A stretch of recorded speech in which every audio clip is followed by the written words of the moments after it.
राष्ट्रीय केंद्रीय मजदूर यूनियनों के आह्वान पर जिला मुख्यालय ऊना में प्रदर्शन किया गया, जिसका नेतृत्व कामरेड गुरनाम सिंह जिला सचिव ने किया।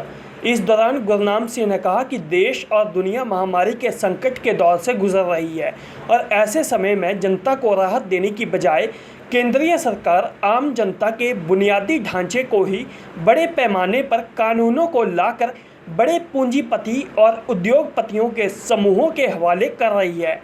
उन्होंने कहा कि केंद्र सरकार द्वारा श्रम कानूनों को रद्द कर दिया गया है, जो कि मजदूरों को गुलामी की ओर ले जाने का प्रयास है। इसके साथ ही सार्वजनिक क्षेत्र को बेचा जा रहा है, जो पूरी अर्थव्यवस्था को बड़े पैमाने पर तहस-नहस किया जा रहा है। हाँ जी सर, जो आज आपने प्रदर्शन निकाला सर, क्या लक्ष्य है? आज पूरे देश में केंद्रीय ट्रेड यूनियन के आह्वान पर पूरे देश में धरने, प्रदर्शन और रैलियां की जा रही हैं, क्योंकि केंद्र सरकार ने श्रम कानून के ऊपर बहुत बड़ा हमला कर दिया है। मजदूरों को जो श्रम कानून बड़ी कुर्बानियां देने के बाद प्राप्त किए थे, वो सभी के सभी वापस ले लिए गए हैं। और ये 100 साल पहले जो श्रम कानून बड़ी कुर्बानियां देने के बाद बनवाए गए थे, वो सभी को सस्पेंड कर दिया गया है।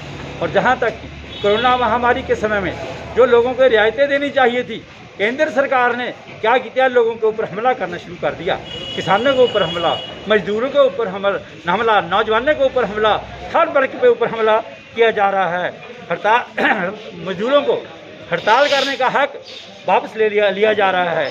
जो फिक्स टर्म एम्प्लॉयमेंट रखेंगे, जिस टाइम मर्जी निकाल दिए, साल के लिए रखेंगे, उसके बाद निकाल देंगे।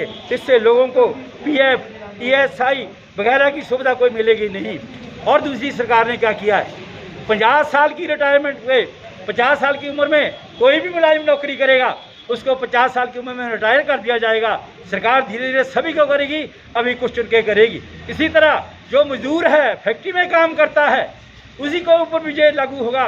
फैक्ट्री में काम कर रहा मजदूर 50 साल की उम्र में उसको नौकरी से निकाल दिया जाएगा।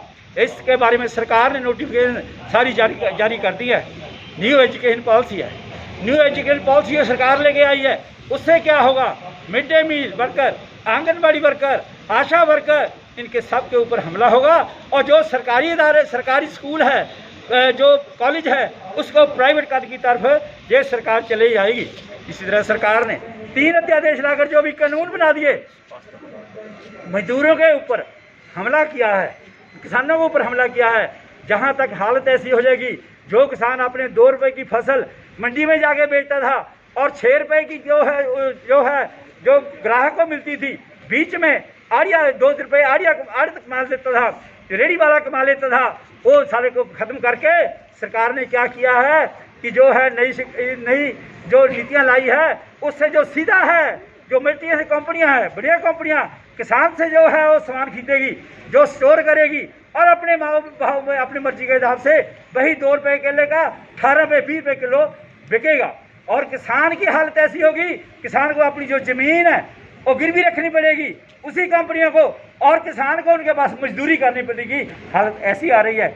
इसी तरह देश को लूटना, जो बेचा जा रहा है सरकार को, कौडियों के भाव बेचना, वो लोगों की प्रॉपर्टी, चाहे रेलवे की है, चाहे एयरपोर्ट है, चाहे कोल माइंस है, चाहे बैंक है, चाहे इंश्योरेंस सेक्टर है, चाहे BSNL है, सारे के सरकारी इदारे कौडियों के भाव जे मैं साफ कहूँगा, कौडियों के भाव जे सरकार पैसे इकट्ठे करके उनको बेच रही है।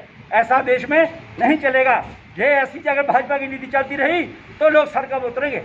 भाजपा करती क्या है, राजस्व सुजान का मुद्दा लेती है, कभी जो है एक्टर का मसला लेती है। और दुख मेरे को इस बात का है, जहाँ भाजपा के लोग आके महाराष्ट्र की सरकार के पुतले फूंकते हैं, मजा आएगा अगर लोगों की बात करे, किसानों की बात करे, मजदूरों की बात करे, नौजवानों बेरोजगारों की बात करे, फूके जहाँ पर पुतले, वो ऐसा करेंगे नहीं, क्योंकि सरकार जो कर रही है सारा कुछ वैसे कर रही है। ऊना से आपका फैसला टीवी के लिए जिला ब्यूरो चीफ जीवन शर्मा की रिपोर्ट।